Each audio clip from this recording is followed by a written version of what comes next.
तो एपिसोड का नाम था प्राइड, और इस एपिसोड में हमें दिखता है कि यार जब एक कॉमन एनिमी हो ना, तो प्राइड को थोड़ा बगल में रख के माइंड से काम करना पड़ता है और सबको एलाइज बन के उस कॉमन एनिमी के खिलाफ लड़ना पड़ता है। तो इस एपिसोड में हमें पहली बार कोई कैरेक्टर हंसता हुआ दिखा और काफ़ी होलसम मूवमेंट थे। तो चलिए अब ज़्यादा टाइम वेस्ट ना करते हुए एपिसोड के ब्रेकडाउन को शुरू करते हैं।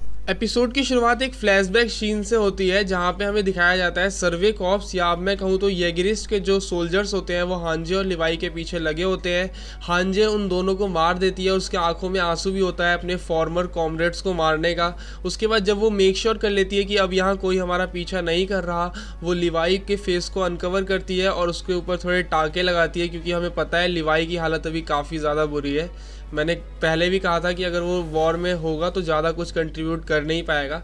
उसके बाद हांजे जो है खुद से बात करने लगती है। फिर हमें जो वो वाला सीन होता है जहाँ कोऑर्डिनेट्स पे जाते हैं सब लोग, वो वाला सीन एक झटके में दिखाया जाता है। और उसके बाद हांजे के लिए काफ़ी shocking at the same time horrifying होता है कि अब पूरी दुनिया ख़त्म होने वाली है। तो फिर अब जो होता है लिवाई भी होश में आ चुका होता है, वो बोलता है कि मैंने गलती की, मैंने ज़ीक को समझने में गलती की कि जो उसका दृढ़ निश्चय था उसके कॉज के लिए, जिसके लिए वो अपनी जान भी दे सकता था, मैं ये समझ नहीं पाया। इस चीज़ के लिए लिवाई अपने आप को दोषी मान रहा होता है, लेकिन एट द सेम टाइम उसे पता होता है कि बैठे बैठे तो कुछ नहीं होने वाला, हमें कुछ तो करना ही पड़ेगा। और यार ये उसकी पर्सनैलिटी भी नहीं है, मतलब इतनी चीज़ें हो रही है इधर और ये आराम से बैठ के देखेगा। तो उसे पता है चीज़ें हाथ से बाहर निकल चुकी है, लेकिन कुछ तो करना ही पड़ेगा। सीन शिफ्ट होता है, हम आ जाते हैं अपने प्रेजेंट टाइम में, जहाँ पिछला एपिसोड एंड हुआ था और लिवाई अब होश में आ चुका है। वो मैगैथ और पीक फिंगर को अपना गोल बताता है कि उसे ज़ीक को मारना है, और इस तरीके से जो अल्टीमेट गोल है वो दोनों का सेम ही है, तो हमें साथ मिलकर काम करना चाहिए।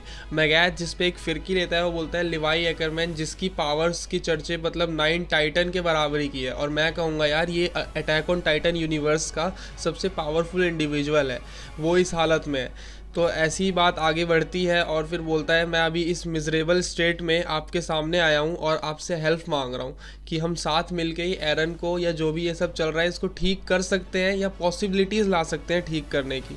तो कन्वर्सेशन इनकी एंड होती है और देख के लगता है दोनों कन्विंस हो गए, क्योंकि अब कोई रास्ता भी नहीं है। फिर सीन शिफ्ट होता है, हमारा रम्बलिंग दिखाई जाती है, रात का समय है। जीन, मिकासा, राइनर और आनी का सीन दिखाया जाता है, ये अपने चैम्बर में है जहाँ भी इस टाइम ये लोग हैं, और नींद तो आ नहीं रही होगी किसी को जैसी इस वक्त हालत चल रही है। और अपने आर्मिन और गाबी रात में भी ट्रैवल कर रहे हैं, क्योंकि उनको जल्दी से कॉनी के पास पहुँचना है, और जो वो गलत करने जा रहा है, जो कि मेरे हिसाब से तो कुछ गलत नहीं कर रहा है वो, आप भी होते तो यही करते, उसको रोकने के लिए वहाँ कॉनी भी खुद से सवाल पूछ रहा होता है कि ये मैं सही कर रहा हूँ, ये बच्चा जो मेरे पे इतना भरोसा करता है और मतलब ये ठीक है। लेकिन उसकी माँ का प्यार उसके सामने आ जाता है हर बार। अब होता ही है ना, फाल्को को भी थोड़ा शक हो जाता है, क्योंकि कॉनी उसको बोल के लाया था कि वो किसी हॉस्पिटल टाइप की जगह पे जा रहे हैं, बट ये जगह बिल्कुल अलग होती है। उसने रात में कॉनी को अपने आप से बात करते हुए भी सुन लिया था, तो वो सोच रहा है कि ये शाशा को जो गाबी ने मारा है उसका बदला लेने ये मुझे यहाँ लेके आया है। लेकिन वो उसे बताता है ऐसा कुछ नहीं है, मैं तुम्हें यहाँ एक चीज़ दिखाना चाहता हूँ। उसके बाद कॉनी अपनी माँ को दिखाता है, जिसे देख के फाल्को डल जाता है और वो समझने की कोशिश कर रहा होता है ये चल क्या रहा है, मुझे यहाँ वो लेके क्यों आए हैं। तो वो उनसे पूछता है आपके इंटेंशन क्या है, और कॉनी इस टाइम इतना बुद्धू वाला झूठ बोलता है, मतलब उसका जो फेस एक्सप्रेशन है, वो जो येलेना का हमें एक मीम एक्सप्रेशन मिला था बिल्कुल वैसा ही होता है। वो बोलता है कि हमें यहाँ पे जो है ये जो टाइटन है इसके दांत साफ करने हैं। और इसके बाद थोड़ी देर बाद ही मतलब ये जोक उतना चलता नहीं है और अपने आर्मिन और गाबी आ जाते हैं और वो कॉनी को रुकने के लिए बोलते हैं। और कॉनी मतलब इस टाइम उसके हाथ काँप रहे होते हैं, लेकिन वो फिर भी जो है अपनी तलवार लेके बोलता है तुम पीछे हटो, कि तुम जैसा सेल्फ राइटियस एक बुद्धिमान व्यक्ति कभी ये नहीं समझ पाया कि मेरे जैसा बेवकूफ़ अपनी माँ से कितना प्यार करता है। इस सीन के बाद कॉनी सीढ़ी के थ्रू चढ़ने लगता है ताकि वो फाल्को को जो है अपनी माँ को खिला सके। आर्मिन को यहाँ एरविन की झलक दिखती है और वो जाता है पहले वहाँ पहुँच के।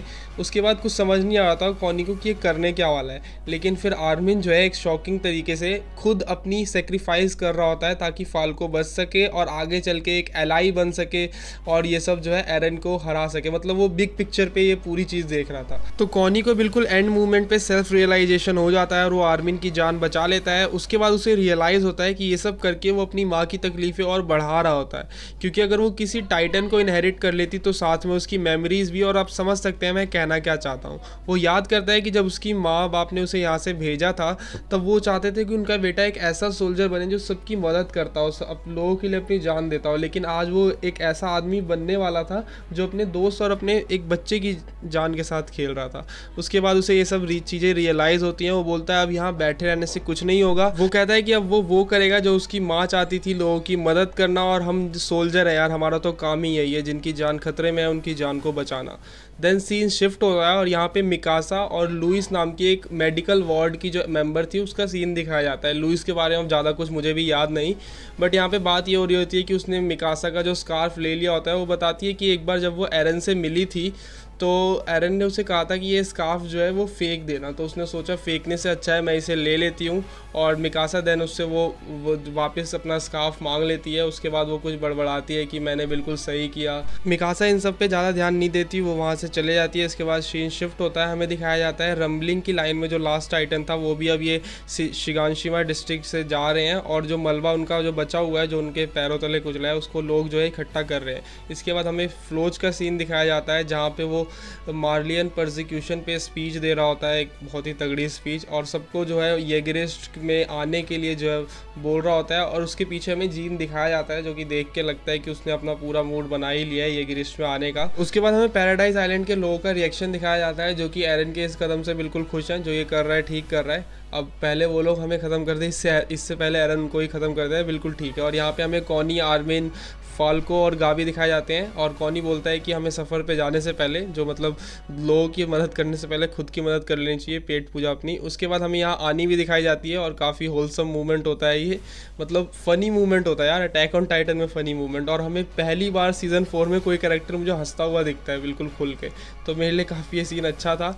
और इसके बाद जो है आनी उन लोगों के साथ ही चले जाती है वहाँ से, और वो जिसके साथ आई होती है उसके लिए मैसेज छोड़ देती है। इसके बाद सीन शिफ्ट होता है, हमें उस पोर्ट का सीन दिखाया जाता है जहाँ पे फ्लोच ने वॉलंटियर्स को बंदी बना के रखा है, और वो येलेना और ओनियांकोप उनको अपनी बंदूक की नोक पे रखता है और सबको बताता है कि इन्होंने किया क्या है। वो बताता है कि कैसे येलेना जो थी वो ज़ीक के प्लान के साथ थी और उसको एग्जीक्यूट करने के लिए वो कुछ भी कर रही थी, जिससे हमारे पूरे एल्डियन जो है वो स्टेरलाइज हो जाते हैं और आगे हमारा वंश ही आगे ना बढ़ता। उसके बाद वो ओनियांकोपुन जो है उसने थोड़े कोई अच्छे काम किए होते हैं, इनके हेल्प किए होते हैं, तो वो ओनियांकोपुन को एक ऑफ़र देता है कि हम अभी भी तुम्हें अपने में भाई की तरह मानेंगे, तुम हमारे जो है शामिल हो जाओ हमें। जिसके जवाब में वो बोलता है कि ऐसी ज़िंदगी से अच्छा तो मौत ही है, मतलब मैं पूरी ज़िंदगी तुम जैसे लोगों की चापलूसी करता रहूँ। वो लोगों को समझाता है कि जिस काम के लिए वो यहाँ आया था उसने उनकी मदद की थी कि वो मार्लियन से अपने होमलैंड को बचा पाएगा।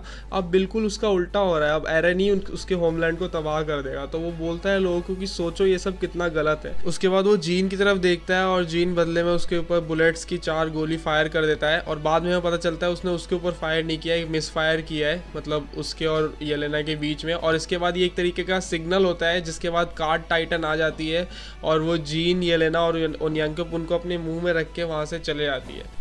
फ्लोच को अब चीज़ें समझ आ रही होती हैं, वो पूछता है मिकासा कहाँ है और अपने येगरिस्ट को बोलता है कि जाके मिकासा को ढूंढो, कुछ लोग कार्ड टाइटन के पीछे लगो। और तब हमें दिखाया जाता है कि मिकासा, आर्मिन, कॉनी जो है ये नीचे के फ्लोर में होते हैं और इन्होंने कुछ इक्विपमेंट प्लस फूड्स को जो है जमा कर लिया होता है और ये वहाँ से निकल रहे होते हैं। अब जल्दी से निकलते वक्त पोर्ट में से इनको एक मिस्टीरियस फिगर्स देख लेता है, लेकिन हमें ये रिवील नहीं किया जाता कि वो कौन है, और इनको पता चल जाता है लेकिन इनके पास भी अब भागने के अलावा कोई रास्ता तो है नहीं। उसके बाद हमें दिखाया जाता है कि लोग बाहर जाके सब एक दूसरे से बात कर रहे होते हैं और पता चलता है कि अब ये साथ है सारे, क्योंकि यार देखो अब कोई एनिमी रहा ही नहीं, जैसे कोड गियास के एंड में हुआ था वैसा ही हो रहा है। अब लोगों को फ़र्क ही नहीं पड़ता कि वो कौन है, किस जाति के, उनको बस एक कॉमन एनिमी से लड़ना है। और ओनियांकोपुन जीन को थैंक कहता है कि तुमने मेरी मदद की और तुमने ये कब मूड बनाया कि तुम मार्लियंस के साइड हो। तो वो बोलता है लास्ट नाइट मैं तो ये चाहता था कि मैं कान बंद करके एकदम सो जाऊँ, कुछ चिंता फिक्र ना करूँ, लेकिन यार जब मैंने सोचा कि मेरे जो पहले मेरे से लोग मरे हैं उनकी डेथ का कोई मीनिंग नहीं रह जाएगा, तो मैं यहाँ पे कहना चाहूँगा कि एरविन जो है ना मरा नहीं है यार, उसकी बुद्धि आर्मिन में चले गई है और उसका जो गट्स है, जो उसका हिम्मत है वो जीन में चले गई है। तो एरविन अभी भी हमारे सामने ज़िंदा ही है। उसके बाद ये सारे बंदे जो है अपने जाते हैं राइनर के पास, उसे उठाते हैं और बोलते हैं कि चलो अब हमें चलना है। राइनर पूछता है कहाँ, वो बोलते हैं दुनिया को बचाने, और ये होता है एकदम कूल मूवमेंट यार। तो यहीं पे ये एपिसोड ख़त्म होता है। मुझे काफ़ी अच्छा एपिसोड लगा, मतलब ये इस एपिसोड की ज़रूरत नहीं थी बट ये ज़रूरी था कैरेक्टर्स को समझने के लिए। तो बस यार आज की वीडियो में इतना ही। वीडियो पसंद आई हो तो एक लाइक कर देना, अपने दोस्तों के साथ शेयर कर देना, चैनल पर नए हो तो सब्सक्राइब कर देना, क्योंकि इससे अच्छा एनीमे कंटेंट आपको कहीं नहीं मिलेगा।